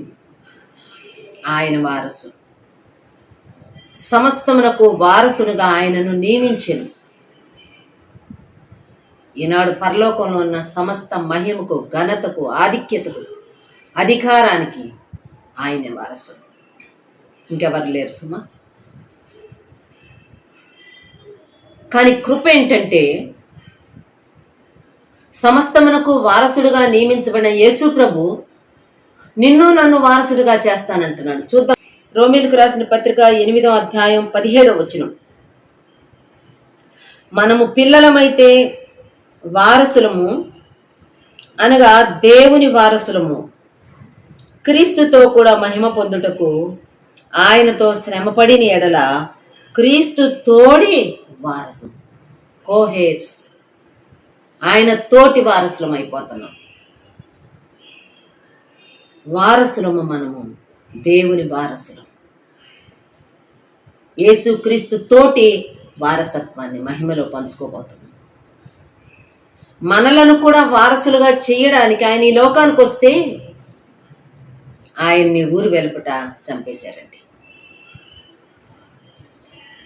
ఆయన్ని గవిని వెలుపట సిలువ వేశారు. ఆయన తన వారసత్వంలో మనకు కూడా పారిభాగం ఇవ్వాలని వచ్చాడు. మనకు అర్థం కాలే అది. ఆనాటి యూదులకు అర్థం కాలేదు అది. They have rejected him, they have despised him. ఎంత భయంకరం కదా. వారసుడైన కుమారుడు వస్తే ఆ కుమారుణ్ణి వాళ్ళు చంపారు, మరణానికి అప్పగించారు. వాళ్ళు అనుకున్నారు ఈ భూమి మీద లేకుండా చేసేసామనుకుంటున్నారు, కానీ ఈ ఉపమానంలో ఉన్న ఈ వారసులు లేకుండా ఎవ్వరూ చేయలేరు. ఆయన చనిపోయి కూడా 3వ దినాన మరణాన్ని జయించి, సమాధిని జయించి, పాతాళ లోకాన్ని జయించి, మరణ బంధకాలను తెంపుకొని మృతులలో నుండి ఆది సంభూతుడిగా లేచి సజీవుడిగా ఆయన జీవిస్తున్నాడు. ఆయన ఈ ద్రాక్ష తోట యజమాని కొడుకు సామాన్యుడు కాదు. ఆ ఉపమానం చూపిస్తుంది దేవుని కుమారుడైన యేసుక్రీస్తుని. ఎంత గొప్ప విషయం కదా. యేసు ప్రభు ఈ ఉపమానం చెప్పాడు. జరగబోతున్న ఆ శిలువ కార్యాన్ని గురించి చాలా మర్మయుక్తంగా మాట్లాడాడు. బట్ దే కుడ్ రీడ్, చదవగలిగారు వాళ్ళు ఆ ఉపమానాన్ని. వాళ్ళందరూ గ్రహించారంట. 3 సువార్తికులు రాశారు ఆ మాట. వాళ్ళు గ్రహించారు. తమ్మును గూర్చి అని గ్రహించిరి. ప్రధాన యాజకులు పరిసయ్యులు విని తమ్మును గూర్చి అని గ్రహించిరి. కానీ ఏం చేయలేదు, అది చేయలేదు. అనుకున్నాడు ఆ తండ్రి, నా ప్రియకుమారుని పంపిస్తున్నాను, నా ప్రియకుమారుని సన్మానిస్తారేమో అనుకుంటే వాళ్ళు సన్మానించడం పక్కన పెట్టి instead of respecting him they killed him. ఆయన స్వాస్థ్యం మీద కన్ను వేశారు. ఆయన స్వాస్థ్యం మనదగునని చెప్పి ఆ ద్రాక్ష తోట కోసం ఆ వారసుని చంపేశారు. ప్రియమైన వారలారా, యేసు ప్రభువుని ఎవరు దేవుడుగా, ఎవరు రక్షకుడుగా, తన తండ్రికి ప్రాణప్రియుడైన యేసు ప్రభుని మన ప్రియుడిగా మనం ఎవరికి వాళ్ళని గుర్తించి ఎవరు రిసీవ్ చేసుకుంటామో వాళ్ళు ఆయన ఒట్టోళ్ళని చేయడు సుమా. ఆయన తన కుమారుడితో వారసులుగా చేయబోతున్నాడు. ఆయన మనకు స్వాస్థ్యం ఇవ్వబోతున్నాడు. ఆయనకు బయట మనం పొందే స్వాస్థ్యం ఏమి లేదు. ఆయన కాదని పొందే స్వాస్థ్యం ఏమి లేదు. ఆయన చంపి పొందే స్వాస్థ్యం ఏమి లేదు. ఆయన డెస్పైజ్ చేసి, రిజెక్ట్ చేసి, ఊరి వెలుపడికి తీసుకెళ్ళి ఆయన సిలువ వేసి సంపాదించుకునే స్వాస్థ్యం ఏమి లేదు. ఆయనలో ఉన్నది స్వాస్థ్యం. ఆయనే మన స్వాస్థ్యం సుమా. యేసు ప్రభును కాదని, యేసు ప్రభును వద్దని ఈనాడు లోకంలో చాలా మంది యేసు ప్రభుని తృణీకరిస్తున్న వారు కనబడుతున్నారు. మనకి నిరాకరిస్తున్న వారు కనబడుతున్నారు. అసహించుకుంటున్న వారు కనబడుతున్నారు. ఎంత ఘోరము. అవమానిస్తున్న వారు కనబడుతున్నారు మనకి. వాళ్ళు అనుకుంటున్నారు ఈ భూమి మీద స్వాస్థ్యం ఉంటే చాలు, ఈ భూమి మీద ఆస్తి ఉంటే చాలు. వాళ్ళకున్న ఆస్తి గర్వంతో, వాళ్ళకున్న ధన గర్వంతో, వాళ్ళకున్న మ్యాన్ పవర్ తోటి వాళ్ళు దేవాది దేవుణ్ణి తృణీకరిస్తున్నారు, దేవాది దేవుణ్ణి ధిక్కరిస్తున్నారు. చాలా భయంకరమైన విషయం. అవేవి మనతో రావు. వెండి బంగారాలు, ధనధాన్యాదులు మనతో రావు. నిజమైన స్వాస్థ్యము, అసలైన స్వాస్థ్యము ఈ వారసుల్లోనే ఉంది. ఆయన దగ్గరే ఉంది. ఆయన అంగీకరించిన వారికి ఉందండి స్వాస్థ్యం. ఆయనకు బయట లేదు స్వాస్థ్యము. ఆయనకు బయట ఉన్న స్వాస్థ్యము అది క్షయమైపోయే స్వాస్థ్యం. ఒక్క మాట చూద్దాం. మొదటి పేతురు పత్రిక 1వ అధ్యాయం 3-4 వచనాలు చదువుతాను నేను. మన ప్రభువగు యేసుక్రీస్తు తండ్రి అయిన దేవుడు స్తుతింపబడును గాక. మృతులలో నుండి యేసుక్రీస్తు తిరిగి లేచుట వలన జీవముతో కూడిన నిరీక్షణ మనకు కలుగునట్లు, అనగా అక్షయమైనదియు నిర్మలమైనదియు వాడబారందియునైన స్వాస్థ్యము మనకు కలుగునట్లు ఆయన తన విశేష కనికరము చొప్పున మనలను మరలా జన్మింపచేసెను. మనకు కొంత ఆస్తి ముట్ట చెప్పాలని, కొంత స్వాస్థ్యాన్ని మనకు కట్టబెట్టాలని, లేక కొంత ఆస్తికి మనల్ని హక్కుదారులుగా చెయ్యాలని ఆయన తన విశేషమైన కనికరం చొప్పున మనకు మరలా ఒక నూతన జన్మ అనుభవాన్ని, ఒక న్యూ బిగినింగ్ ఇచ్చాడు మనకి. ఏంటో తెలుసా ఆస్తి? ఎటువంటిదో తెలుసా స్వాస్థ్యము? అది క్షయమైపోయేది కాదు, అది అక్షయమైనది. అది మురిగొట్టుకుపోయేది కాదు, అది నిర్మలమైనది. అది ఫేడ్ అయిపోయేది కాదు, అది ఎప్పటికీ వాడబారని ప్రశస్తమైన స్వాస్థ్యము దేవుడు మనకి ఇవ్వడానికి వచ్చాడు ఈ లోకంలో. తెలుసా? ఇంకా ఒక మాట చెప్పాలంటే హెబ్రీ పత్రిక 1వ అధ్యాయం 14వ వచనం ఉంటుంది. రక్షణను స్వాస్థ్యం ఇవ్వడానికి మన కొరకు వస్తే ఆయన ఆ వారసుడిని, ఆ ప్రియకుమారుణ్ణి ఊరు బయట తీసుకుని వెళ్ళి చంపివేశారు. ఎవరిస్తారండి? ఏ రకంగా నువ్వు సంపాదించుకుంటావు? ఇన్హెరిటెన్స్ ఆఫ్ సాల్వేషన్, రక్షణ అనే ఆస్తి, స్వాస్థ్యము, అది ఇవ్వడానికి వచ్చాడు ఈయన ఈ లోకానికి. అర్థం కాల. కొట్టారు, చెంపల మీద కొట్టారు, ముఖం మీద గుద్దారు, పిడిగుద్దులు కుట్టారు ముఖం మీద, తల మీద ముండ్ల కిరీటం నొక్కారు కఠినంగా, వీపును కొరడాలతో దున్నారు, తోలు కొరడాలు, ఆ కొనల్లో ఎముకలు, సన్నటి షార్ప్ బోన్స్, చిన్న చిన్న ఐరన్ బాల్స్, అటువంటి అరేంజ్మెంట్ ఉన్న కొరడాలతో యేసయ్య వీపును దున్నేశారు. వారసుడు వస్తే అర్థం కాలేదు. తనతో మనల్ని కోహెయిర్స్గా, తోటి వారసులుగా చేయాలనుకుంటున్న ఆయన్ని తృణీకరించారు. కాదన్నారు. ద్రాక్ష తోట వెలుపట చంపేశారు, చంపబడ్డారు. ప్రియమైన వారలారా, పాత నిబంధనలో ఒక 3 ప్రవచనాలు గుర్తొచ్చినాయి. 3 కాంటెక్స్ట్. అవి గబగబా మన సమయంలోకి చెప్పి నేను ముగిస్తాను. మొట్టమొదటిగా ఆదికాండము 49వ అధ్యాయంలో యాకోబు తన యొక్క 12 మంది కొడుకులను ఆశీర్వదిస్తున్నాడు. అందులో యూదా దగ్గరికి వచ్చేటప్పటికి యూదాను ఆశీర్వదిస్తూ ఆయన చెప్పిన మాట, యూదాను గురించి ఆశీర్వదిస్తున్నాడు. యూదాలోంచి రాజదండం వస్తుంది, యూదాలోనే మెస్సియా రాబోతున్నాడు, క్రీస్తు రాబోతున్నాడు అనే ఆ విషయాలు తెలియపరుస్తూ 11వ వచనంలో ద్రాక్షావల్లికి తన గాడిదను, ఉత్తమ ద్రాక్షావల్లికి తన గాడిద పిల్లను కట్టి, ద్రాక్షారసంలో తన బట్టలను, ద్రాక్షల రక్తంలో తన వస్త్రమును ఉతుకును, అతని కన్నులు ద్రాక్షారసము చేత ఎర్రగాను, అతని పండ్లు పాల చేత తెల్లగాను ఉండును. ఇది యేసు ప్రభువును గురించిన ప్రవచనం.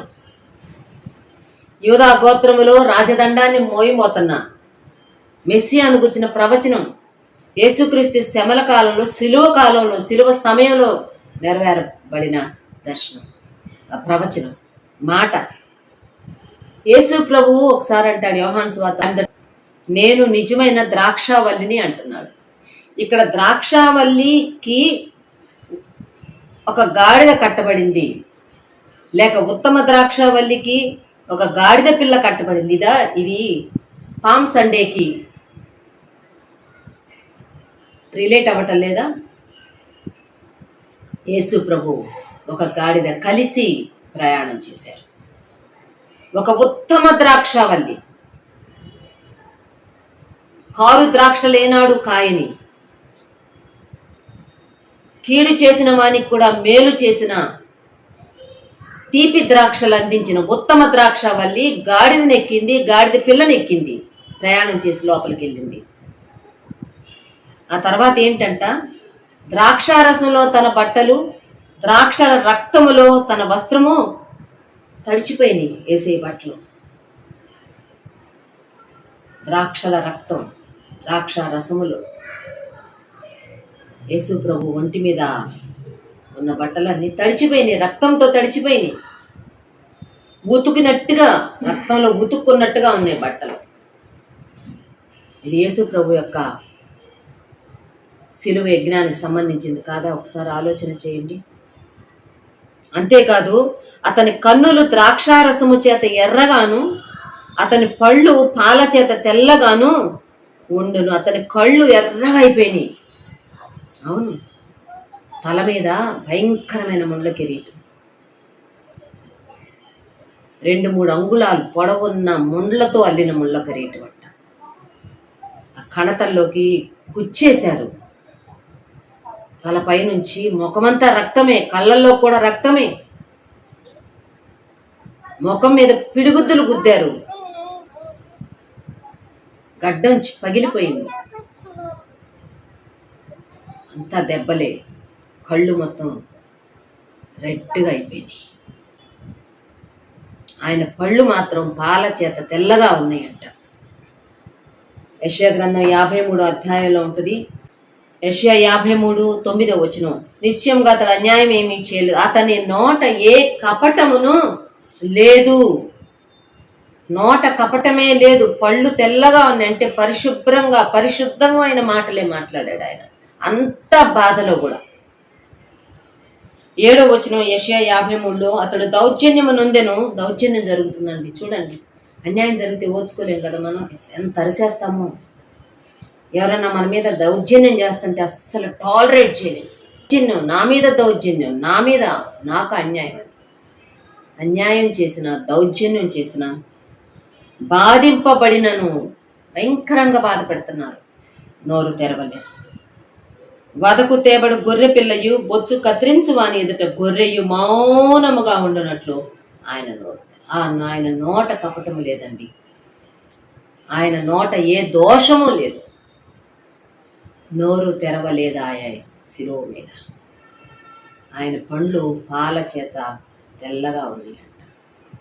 Even in his words, through his words, తన మాటల ద్వారా కూడా తను పాపం చేయలేదు, అప్పిత అంటలేదు. చూడండి, కొన్నిసార్లు మన కోపం వస్తే, అయితే కొన్నిసార్లు వింటుంటాం కొంతమంది డిస్కషన్స్, నన్ను ఎక్కువ కదిలించు బాగా, నేను నోరు తెరిచానంటేనా అని బెదిరిస్తాం. నన్ను ఆపేయండి, ఇంకా ఈ టాపిక్ ఆపేయండి, ఇంకా నన్ను మాట్లాడించొద్దు, నన్ను రెచ్చగొట్టొద్దు, ఇంకా నేను నోరు తెరిచానంటేనా ఏమవుద్ది, నోరు తెరిస్తే నా నోరంతా పాడైపోద్ది అంటే ఎంత చెడ్డ మాటలన్నా నేను మాట్లాడను. కానీ యేసయ్య అతని పళ్ళు పాల చేత తెల్లగా ఉన్నాయంట. యాకోబు తన కుమారులను దీవిస్తూ ప్రభు జరగబోతున్న శ్రమలను గురించి ఆనాడే ఆయన చెప్పారు. ఇంకో సందర్భాన్ని గుర్తు చేస్తాను. యెషయా గ్రంథం 63 అధ్యాయం 1-3 రక్తవర్ణ వస్త్రములు ధరించి ఏదోము నుండి వచ్చుతున్న ఇతడెవడు? శోభిత వస్త్రము ధరించిన వాడై గంభీరముగా నడుచుచు బొస్రా నుండి బలాతిశయముతో వచ్చుచున్న ఇతడు ఎవడు? ఏదోము ప్రాంతం నుంచి ఒక ఆయన వస్తున్నాడంట. ఏదోము ప్రాంతంలో బొస్రా, ఇట్స్ ఎ సిటీ, అదొక పట్టణం. ఆ పట్టణం నుంచి ఒక ఆయన వస్తా ఉన్నాడంట. ఎవరైనా అని చెప్పుకుంటున్నారు. ఏదోము దేవుని ప్రజలైన ఇశ్రాయేలీలకు శత్రువులు ఉన్న పట్టణం. ఏదోమీలు ఏదోము నుంచి వచ్చారు, ఏషావు నుంచి వచ్చారు. ఏషావును తీసుకోండి, ఏషావు నుండి వచ్చిన వారిని తీసుకోనండి. వాళ్ళు యాకోబు తర్వాత జనాంగంతో శత్రుత్వమే మెయింటైన్ చేశారు. చాలా భయంకరంగా బాధ పెట్టారు యాకోబు సంతానాన్ని. ఓబద్యా గ్రంథంలో కనుక మనం వెళ్తే ఒక చాప్టరే ఉంటుంది. ఏదోమును కూర్చున్న దేవోక్తి అని ఉంటుంది. ఏదోము యొక్క ముగింపు ఎలాగుందో అక్కడ ఉంటుంది. చాలా ఘోరమైన ముగింపు ఏదోముకి. అడ్రస్ లేరు వాళ్ళు. ఆ తర్వాత కొన్ని సంవత్సరాలకు భూమి మీద లేకుండా వెళ్ళిపోయారు. తెలుసా, వాళ్ళు దేవుని ప్రజలైన ఇశ్రాయేలుకి విరోధంగా, యాకోబులో నుంచి వచ్చిన ఇశ్రాయేలుకి విరోధంగా పక్కలో బల్లెంలాగా బాధ పెడతానే వచ్చారు. దావీదు కాలం తీసుకొనియండి, సొలొమోను కాలం తీసుకొనియండి, ఇంకా 1-2 రాజుల కాలంలో ఉన్నారు. ఆ తర్వాత అంతరించిపోయారు. భూమి మీద లేకుండానే తుడుపు పెట్టబడ్డారు. ఏదోము సంతానము దేవుని ప్రజలకు విరోధంగా పోరాడే అపవాదికి సాదృశ్యంగా, శత్రువుకి సాదృశ్యంగా ఉన్నాడు. అయితే ఇప్పుడు ఇక్కడ ఒక ఆయన ఏదోము నుంచి వస్తున్నాడు. అతని వస్త్రాలు రక్తవర్ణ వస్త్రాలంట. Garments strained crimson red. అంటే యుద్ధం చేసి వస్తున్నాడు ఆయన. ఏదోము మీద యుద్ధానికి వెళ్ళాడు. యుద్ధంలో చచ్చిపోలేదు, మళ్ళా వస్తున్నాడు బయటికి. His clothes were stained red, crimson red. అంతేకాదు మళ్ళీ నెక్స్ట్ లైన్లో ఉంది, శోభిత వస్త్రాలు ధరించిన వాడే గంభీరంగా నడుచుకుంటూ బొస్రా నుండి బలాతిశయంతో వస్తున్నాడు. శోభిత వస్త్రాలు, రోప్స్ ఆఫ్ స్ప్లెండర్ అంట, గ్రేట్నెస్, ఘనతకు సాదృశ్యంగా ఉన్న, గొప్పతనానికి సాదృశ్యంగా ఉన్న వస్త్రాలు వేసుకుని ఒక ఆయన చాలా గ్రేట్గా, చాలా గంభీరంగా జయము సాధించుకుని వస్తున్నాడు. ఎవరాయన? ఎవరో కాదు, యేసు ప్రభు. సుమా, ఈ ప్రవచనం యేసు ప్రభుకి సంబంధించి. శత్రువుతో పోరాడడానికి ఆయన బయలుదేరి వచ్చాడు. ఆ పోరాటంలో ఆయన వస్త్రాల రూపు మారిపోయింది, రక్తవర్ణ వస్త్రాలుగా మారిపోయింది. ఆయన జయించిన వాడుగా శోభిత వస్త్రాలతో ఆయన బయటకు వచ్చాడు. అందుకే ద్రాక్షల రక్తంలో ఆయన వస్త్రాలు ఉతుక్కున్నాడు అన్నట్టుగా ఉంది. అంతేకాదండి, రేపు పరలోకానికి వెళ్ళినా కూడా మనం చూస్తాం ఆయన, తెలుసా, రక్తంలో ముంచబడిన వస్త్రం వేసుకున్న ఒకరిని మనం చూస్తాం. ఆయన ఎవరో కాదు, ఏదోము మీదకి వెళ్ళి యుద్ధం చేసి తిరిగి వచ్చిన, రక్తవర్ణ వస్త్రాలతో, శోభిత వస్త్రాలతో తిరిగి వచ్చిన యేసు ప్రభుకు సాదృశ్యంగా ఉన్నాడు. ఆయన చూస్తాం, మనం ప్రకటన గ్రంథంలో చూద్దాం ఒక మాట. ప్రకటన 19:13, రక్తములో ముంచబడిన వస్త్రము ఆయన ధరించుకొని ఉండెను, మరియు దేవుని వాక్యము అను నామము ఆయనకు పెట్టబడి ఉండెను. ఈ పేర అంత చదవండి, మీకు అర్థమవుతుంది. ఇది యేసు ప్రభువును గురించిన మాటలు ఇవి. రక్తములో ముంచబడిన వస్త్రము ధరించుకొని ఉన్నాడు ఆయన, రక్తవర్ణ వస్త్రాలు వేసుకొని ఉన్నాడు ఆయన మన కోసం. యేసు ప్రభు వస్త్రాలు రక్తంతో తడిచిపోయినాయి, శోభిత వస్త్రాలు వేసుకున్నాడు, రోప్స్ ఆఫ్ స్ప్లెండర్. ఆయన బయటకు వస్తున్నాడు. ఒకళ్ళు అడిగారు, యెషయా 63:2, నీ వస్త్రము ఎర్రగా ఉన్నదేమి, నీ బట్టలు ద్రాక్ష గానుగును తొక్కుచుండువా, నీ బట్టల వలె ఉన్నవేమి అని అడుగుతున్నాడు. ఏంటి ఇంత రెడ్గా ఉన్నాయి నీ బట్టలు? ద్రాక్ష గానుగులో పని చేస్తే, ద్రాక్షల తొట్టిలో పని చేస్తే గానుగును తిప్పుతా ఉంటే ఆ ద్రాక్ష రసం పడి బట్టలంతా అలాగైపోతాయి. అలాగున్నాయి ఏంటి నీ బట్టలు అంటే అంటున్నాడు, ఒంటరిగా ద్రాక్ష గానుగను త్రొక్కి తిని జనములలో ఎవడునూ నాతో కూడా ఉండలేదు. I was alone at the cross. ఆ ఊరు బయటకు నేను ఒక్కడనే వచ్చాను, నేను ఒంటరిగా ద్రాక్ష గానుగను త్రొక్కాను, జనముల్లో ఎవడును నాతో కూడా ఉండలేదు. అదే కదా మన సువార్తల్లో చూస్తాం. ఎప్పుడైతే యేసు ప్రభుని గెత్సెమనే తోటలో ఈ ప్రధాన యాజకులు, శాస్త్రులు పంపిన సైనికులు వచ్చి బంధించారో, అప్పుడు అందరూ ఆయనను విడిచి పారిపోయి అన్నది స్పష్టంగా. ప్రభు అంటున్నాడు, నాతో ఎవరు లేరు అప్పుడు. ఐ వాజ్ అలోన్, ఒంటరిగా ద్రాక్ష గానుగ తొక్కాను, ఒంటరిగా ప్రాసెస్ గుండా వెళ్ళాను, ఒంటరిగా కొరడా దెబ్బలు, ఒంటరిగా తల మీద ముళ్ళ కిరీటం, ఒంటరిగా రెల్లుతో కొట్టించుకున్నా, ఒంటరిగా ముఖం మీద పిడిగుద్దులు, ఒంటరిగా మేకులు నన్ను సిలువకు అంటగొట్టింది. అయితే నేను శత్రువుతో పోరాడాను, శత్రువుని జయించాను అని అంటాడు. ఈ యెషయా 63:1-3 పెట్టుకుందాం. ఈ 3 ప్రవచనాలు యేసు ప్రభువుని గురించినవి. ఈ ద్రాక్ష తోట యూదా వనానికి యూదా జనాంగానికి సంబంధించింది. ఉత్తమ ద్రాక్షావళికి గాడిద పిల్ల కట్టబడింది, అది యేసు ప్రభుకు సంబంధించిన ప్రవచనం. రక్తవర్ణ వస్త్రాలు వేసుకుని ఏదోము నుంచి బయటకు వస్తున్న వ్యక్తి మన ప్రభువు. ఒంటరిగా పోరాడాడు నీ కోసం, నా కోసం. ఆయన ఒంటరిగా వెళ్ళాడు, నా కుమారుణ్ణి పంపిస్తాననుకుని తన కుమారుని పంపాడు, ఒంటరిగా పంపాడు. ఆయన్ని ద్రాక్ష తోట వెలుపట చంపేశాడు. అయితే తండ్రి యొక్క హోప్ ఒక్కటే, తండ్రి యొక్క ఎక్స్పెక్టేషన్ ఒక్కటే, ఏంటంటే నా కుమారుణ్ణి సన్మానిస్తారు అని ఆశపడ్డాడు. లూకాసు వార్త 20 అధ్యాయం చూద్దాం ఒక మాట. అదే మాట లూకా 20:13. అప్పుడు ఆ ద్రాక్ష తోట యజమానుడు, నేనేమి చేతును, నా ప్రియకుమారుని పంపుదును, ఒకవేళ వారు అతన్ని సన్మానించెదరు అనుకొనెను. వాళ్ళు నా కుమారుని రెస్పెక్ట్ చేస్తారేమో అనుకున్నాడు. చాలా విచారం. వాళ్ళు కుమారుని యాక్సెప్ట్ చేయలేదు, వాళ్ళు కుమారుని రెస్పెక్ట్ చేయలేదు, వాళ్ళు కుమారుని ఆనర్ చేయలేదు, ఒబే చేయలేదు, సర్వ్ చేయలేదు. Instead they killed. యేసయ్య వాళ్ళు చంపేసేసారు. దేవుడు తన కుమారుని లోకానికి పంపించినప్పుడు మనం ఆయన అంగీకరించాలని కోరుకున్నాం. మనం ఆయన సన్మానిస్తాము, ఘనపరుస్తాము, సేవిస్తాము, లోబడతాము అనుకున్నారు. కానీ ఆనాటి ప్రజలు, మన రిప్రజెంటేటివ్సే, యేసేను అంగీకరించలేదు.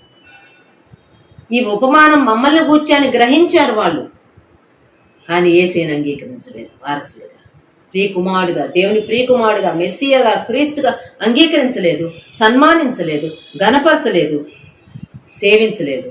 Instead they have rejected him. యేసేను తృణీకరించారండి, యేసేను నిరాకరించారు. ఈ మాట అందుకే చెప్పబడింది, గుర్తు చేశాడు. ఇల్లు కట్టువారు నిరాకరించిన రాయి, ఇల్లు కట్టువారు నిషేధించిన రాయి. ఇది ఒక ఆత్మ సంబంధమైన ఇల్లు, ఇది ఒక న్యూ బిల్డింగ్ కన్స్ట్రక్ట్ చేయడానికి వస్తున్నాడు ఆయన. దానికి ఆయన కార్నర్ స్టోన్గా, క్యాప్ స్టోన్గా ఉండాలని వస్తున్నాడు ఆయన. కానీ విచారం ఏంటంటే, ఇల్లు కట్టువారు ఆ రాయినే వాళ్ళు నిరాకరించబోతున్నారు, నిషేధించబోతున్నారు. కానీ ఒకరోజు అది మూలకు, అదే తలరాయి అవ్వబోతుంది, అది ముఖ్యమైన మూలరాయి అవ్వబోతుందని చెప్పి యేసు ప్రభు చెప్పాడు. వాళ్ళకి అర్థమయ్యింది, గ్రహించారు. కానీ గ్రహించనట్టే వాళ్ళు మూర్ఖులుగా ఆ రాయిని వాళ్ళు తృణీకరించారు. ఒకసారి యేసు ప్రభు పట్ల మన యాటిట్యూడ్ ఎలా ఉంది? ఆయన మనం సన్మానిస్తున్నామా? ఆయన మనం నిరాకరిస్తున్నామా? నిషేధించామా? తృణీకరిస్తున్నామా? విసర్జించామా? మనం ఒకసారి ఆలోచించుకోవాలి. మనం దేవుని లేఖనాలు ధ్యానం చేస్తున్నాం. మనం మన అంతరంగంలో, ఇన్నర్ బీయింగ్స్లో, హృదయంలో ఎలాంటి ఆయన పట్ల మన భావాలు ఎలా ఉన్నాయో మనం ప్రశ్నించుకోవాలి సుమా. ఈ రెస్పెక్టింగ్ ఆస్పెక్ట్ అనేది, మన ఆ కోణం అనేది మన జీవితాల్లో ఉండాలి. చూడండి, దేవుని సన్మానించడం మనం నేర్చుకుంటే మన చుట్టూరా ఉన్న కనబడే మనుషుల్ని సన్మానించగలం. దేవుని వాక్యంలో చాలా బాగా రాయబడింది. అసలు అంటాడు, అందరినీ సన్మానించుని అంటాడు పేతురు. You should respect each and every one అంటాడు. ఇంకో చోట ఉంది, నీ తల్లిదండ్రులను సన్మానించుమని ఉన్నది. ఇంకో చోట ఉంది, యెహోవా యందు భయభక్తులు గలవారిని సన్మానించండి అని ఉంది.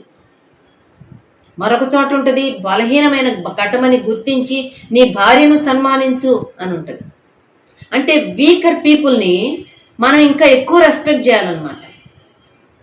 వీకర్ పీపుల్ని ఇంకా డిస్రెస్పెక్ట్ చేయడం కాదు. ఇంకో చోట ఉన్నది, విధవరాండను సన్మానించండి అని ఉంది. They are the losers. Already వాళ్ళు ఎంతో నలిగిపోతున్నారు. వాళ్ళ జీవితాల్లో వాళ్ళు పోగొట్టుకున్నది, కోల్పోయింది చాలా గొప్పదది. అలాంటి వాళ్ళని మనం we should respect them, we should uplift them. ఇవన్నీ లేఖనాల్లో నుంచే నేను చెప్తున్నాను. సన్మానించే భావం అనేది మనలో ఉంటే, కనబడే మనిషిని సన్మానించడం నేర్చుకుంటే, ఆత్మస్వరూపి అయిన దేవుణ్ణి మనం ఈజీగా సన్మానించగలం. ఇది లేకపోతే అది ఉండదు, అది లేకపోతే ఇది ఉండదు. సుమా, తిమోతి పత్రికలో పౌలు అంటాడు, 1 తిమోతి 5:17 అంటాడు, వాక్యమందును ఉపదేశమందును ప్రయాసపడు వారిని నువ్వు రెట్టింపు సన్మానమును పాత్రులుగా ఎంచాలి అంటాడు. దేవుని సేవకులను సన్మానించాలి. మీకోసం ప్రయాసపడేవాడిని యూ షుడ్ రెస్పెక్ట్. ఆ యాటిట్యూడ్ ఆఫ్ రెస్పెక్ట్ అనేది ఉండాలి. మనం తోలనాడకూడదు, తృణీకరించకూడదు, తక్కువ చేసి మాట్లాడకూడదు, తక్కువ అంచనా వేయకూడదు. సో సన్మానించడం అనేది చాలా ఇంపార్టెంట్, ఘనపరచడం అనేది చాలా ఇంపార్టెంట్. ఈ ఉపమానంలో తండ్రి అయిన దేవుని యొక్క ఆశ ఏంటంటే, నా కుమారుణ్ణి వాళ్ళు సన్మానించాలి, నా కుమారుణ్ణి వాళ్ళు ఘనపరచాలి. సరే, నా దాసులను ఎలాగన్నా చేయని అనుకున్నాడు, కానీ వాళ్ళు సన్మానించలేదండి. సరిగదా, యేసేను సిలువ వేశారు. అట్లీస్ట్ ఇప్పుడైనా మనం, ఈ తరంలో ఉన్న మనమైనా యేసు ప్రభుని అంతరంగంలో, హృదయపు లోతులలో ఆత్మస్వరూపి అయిన ఆ ప్రభువుని మనం సన్మానిద్దాం, ఆనర్ చేద్దాం. ఒక్క మాట చదువుకుని ముగించుకుందాం. 1 సమూయేలు గ్రంథము 2వ అధ్యాయం, 1 శామ్యూయల్ చాప్టర్ 2 లాస్ట్ వర్స్ 30వ వచనంలో ఆఖరి 2 లైన్ చెప్తాను. కావున యెహోవా వాక్కు ఏదనగా, నన్ను ఘనపరచు వారిని నేను ఘనపరచుదును, నన్ను తృణీకరించు వారు తృణీకారమందుదురు. నన్ను సన్మానించే వాళ్ళని నేను సన్మానిస్తాను, నన్ను ఘనపరిచే వారిని నేను ఘనపరుస్తాను. నా పట్ల మీకు ఎలాంటి యాటిట్యూడ్ ఉందో మీ పట్ల కూడా నేను అలాంటి యాటిట్యూడే కలిగి ఉంటాను. నన్ను తృణీకరించు వారిని నేను తృణీకరిస్తాను. ఆనాటి ప్రధాన యాజకులు, శాస్త్రులు ఈ రిలీజియస్ లీడర్స్ అంతా యేసు ప్రభుని తృణీకరించారు. Instead of respecting him and accepting him. ఏమయ్యారండి వాళ్ళు? దేవుడు తృణీకరిస్తే మనిషి ఎక్కడికి వెళ్తాడు? అడ్రస్ లేకుండా వెళ్ళిపోతాడు. వీళ్ళు అడ్రస్ లేకుండా వెళ్ళిపోయారు. ప్రపంచ దేశాలంతటా చెదిరిపోయారు.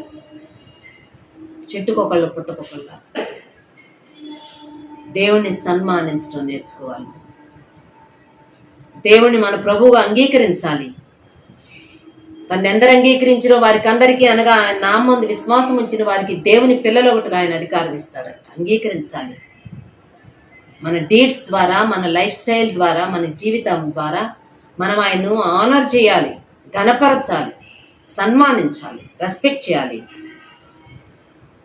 మన విధేయత ద్వారా, through our obedience, through our services, మన సేవల ద్వారా మనం ఆయన్ను ఎగ్జాల్ట్ చేయాలి, గొప్ప చేయాలి, ఆయన ఆరాధించాలి. అటువంటి కృప ప్రభు మనకు అనుగ్రహించాలని ప్రార్థన చేసుకుందాం. దయచేసి అందరూ తలలు వంచండి. ప్రార్థన. మహాగణుడ, మహోన్నతుడ, గొప్ప దేవ యేసయ్య, మరొకసారి మీ స్తోత్రాలు, వందనాలు చెల్లించుకుంటున్నాం ప్రభువా. దేవా, మీ వాక్యం ద్వారా మాతో మాట్లాడిన ప్రతి మాట కొరకు స్తోత్రాలు. దేవా, మా దైవజనురాలు మీ ఆత్మశక్తి బలంతో నింపి శ్రేష్టమైన విషయాలు మీరు మాకు బోధించిన విధానం అంతటి కొరకు స్తోత్రాలు, వందనాలు చెల్లించుకుంటున్నాం ప్రభు. దేవా, ద్రాక్ష తోట యొక్క యజమానుడు దేవా తన కుమారుని పంపించినప్పుడు సన్మానిస్తారనుకుంటే దేవా ఏ రీతిగా ద్రాక్ష తోట వెలుపల దేవా ఆ కుమారుని చంపివేశారో దేవా విషయాలు మీరు మా జ్ఞాపకం చేశారు తండ్రి. మీ స్తోత్రాలు, వందనాలు చెల్లించుకుంటున్నాం దేవా. మరి నాయన, పరలోక రాజ్యంలో ఉండేటువంటి సమస్త వైభవానికి మీరే వారసుడని మీరు మా జ్ఞాపకం చేశారు. మీ స్తోత్రాలు చెల్లించుకుంటున్నాను ఆయన. దేవా, మరి మాకు స్వాస్థ్యం ఇవ్వాలని మీరు భూలోకానికి వచ్చినప్పుడు దేవా మరి తండ్రి నాయన ఏ రీతిగా మిమ్మల్ని ఆ రీతిగా చంపివేశారో ఆ విషయాలన్నీ మీరు మా జ్ఞాపకం చేశారు. మీ స్తోత్రాలు చెల్లించుకుంటున్నాం దేవా. అవును ప్రభా, అయా నిర్మలమైన స్వాస్థ్యము దేవా, వాడబారని స్వాస్థ్యము, అక్షయమైనటువంటి స్వాస్థ్యము, రక్షణ అనేటువంటి స్వాస్థ్యము దేవా మరి తండ్రి నాయన మీరు మాకు అనుగ్రహించారు తండ్రి. మీ స్తోత్రాలు, వందనాలు చెల్లించుకుంటున్నాం దేవా. ప్రభా మరి నాయన అయా మీ వైపు మేము చూడడానికి మాకు సహాయం చేయమని ప్రార్థన చేస్తున్నాం. మీ శక్తి, మీ ఆత్మ సమృద్ధిగా మీరు మాకు దయచేయమని ప్రార్థన చేస్తున్నాం. మీ స్తోత్రాలు ఆయన. మేము మిమ్మల్ని సన్మానించినప్పుడు దేవానైనా మనుషుల్లో కూడా మేము సన్మానిస్తామని దేవా మరి తండ్రి మీరు మా వాక్య లేఖనాల నుంచి మాతో మాట్లాడిన విధానం అంతటి కొరకు స్తోత్రాలు. మిమ్మల్ని సన్మానించేటువంటి గొప్ప మనస్సు దేవా, మిమ్మల్ని ఆరాధించేటువంటి గొప్ప మనస్సు సమృద్ధిగా మీరు మాకు దయచేయమని ప్రార్థన చేస్తున్నాం. అవును ప్రభా, మరి తండ్రి తల్లిదండ్రులను సన్మానించడానికి సెలవిచ్చిన దేవా మీ స్తోత్రాలు. భార్యను సన్మానించడానికి సెలవిచ్చిన దేవా మీ స్తోత్రాలు. విధవరాలను సన్మానించాలని హెచ్చరించారు, మీకు వందనాలు. సేవకుల్ని సన్మానించాలని హెచ్చరించిన విధానం అంతటి కొరకు స్తోత్రాలు దేవా. ప్రభా ఆ రీతిగా నాయన ఎప్పుడైతే మిమ్మల్ని సన్మానించేటువంటి మనస్సు దేవా అట్టి ఆరాధన భావం మేము కలిగి ఉంటాము దేవా మరి తండ్రి. మనుషుల పట్ల కూడా అదే భావం మేము కలిగి ఉంటారని దేవా మరి తండ్రి మాతో మాట్లాడడానికి స్తోత్రాలు. విన్నవాకు మా అందరి హృదయాల్లో నీరు గట్టి ఫలింపజేయమని ప్రార్థన చేస్తున్నాం దేవా. ఈ క్రీస్తు శిలువ ప్రేమ ధ్యానాల్లో దేవా మమ్మల్ని మీరు నడిపిస్తున్న విధానం అంతటి కొరకు స్తోత్రాలు. విశ్వాసంతో నిరీక్షణతో దేవా ప్రార్థిస్తున్నటువంటి బిడ్డలందరూ కూడా మీరు జ్ఞాపకం చేసుకుని ఆయన వారి యొక్క ప్రార్థన మనవులు మీరు ఆలకించి దేవా మరి అద్భుతమైన జవాబులు మీరు అనుగ్రహించి ప్రతి ఒక్కరి జీవితంలో గొప్ప కార్యాలు మీరు జరిగించండి దేవా మరి తండ్రి. ప్రభా ఇంకనూ రక్షణ కార్యాలు జరిగించండి దేవా. ఏ కార్యాల కొరకు అయితే ప్రభా మీ వైపు చూస్తున్నారో, ఏ అక్కర్ల అవసరతల కొరకు చూస్తున్నారో అవసరతలన్నీ తీర్చబడ్డానికి సహాయం చేయమని ప్రార్థన చేస్తున్నాం. విశ్వాసంతో చేస్తున్నటువంటి ప్రార్థన దేవా మరి నిరీక్షణతో చేస్తున్నటువంటి ఈ ప్రార్థనలు దేవా పట్టుదలతో చేస్తున్నటువంటి ఈ ప్రార్థనలకి గొప్ప జవాబు మీరు అనుగ్రహించమని ప్రార్థన చేస్తున్నాం. అడుగుడి మీకు తీయబడిన అన్నారు, వెదకుడి మీకు దొరుకునన్నారు, తట్టుడి మీకు తీయబడిన అన్నారు ప్రభా. ఈ దేవా మరి తండ్రి అడుగుతూ ఉండగా మానక దేవా ప్రతి దినం ప్రభా అదే అంశం కొరకు దేవా మానక అడుగుతూ ఉండగా గొప్ప నెరవేర్పు మీ బిడ్డల యొక్క జీవితాల్లో మీరు కలుగు చేయమని ప్రార్థన చేస్తున్నాం. అన్ని విషయాలు సహాయం చేయండి ఆయన. ఏకీమించినటువంటి ప్రతి బిడ్డ కొరకు, ప్రతి కుటుంబం కొరకు మీ స్తోత్రాలు చేయించుకుంటున్నాం. ప్రతి ఒక్కరి గృహాల్లో మీ సన్నిధించండి, మీ ప్రసన్నత ఉంచండి దేవా మరి తండ్రి. ప్రభా అయా ఈ యొక్క శిలువ దినాల్లో మేము ఉంటూ ఉండగా ప్రభా ఇంకను ప్రభా మీ శిలువ దగ్గరికి మేము దేవా చేరువై దేవా యొక్క శిలువ యొక్క శక్తిని, శిలువలో ఉండేటువంటి బలాన్ని దేవా మరి తండ్రి నాయన గొప్ప కార్యాలు మా జీవితంలో ఆ రీతిగా మీరు జరిగించమని ప్రార్థన చేస్తున్నాం. సమస్త విషయాల్లో సహాయం చేయమని నజరేయుడైనటువంటి యేసుక్రీస్తు వారి అతి పరిశుద్ధమైన నామములోనే స్తుతించి ప్రార్థన చేసి నేను మనసుతో అడిగి వేడుకొంచున్నాం పరలోకపు తండ్రి, ఆమేన్. మన తండ్రి అయిన దేవుని యొక్క ప్రేమ, కుమారుడైన యేసుక్రీస్తు యొక్క కృప, పరిశుద్ధాత్మ యొక్క సన్నిధి సదాకాలం తోడైండి ప్రభు మహిమను పొందును గాక. ఆమేన్, ఆమేన్.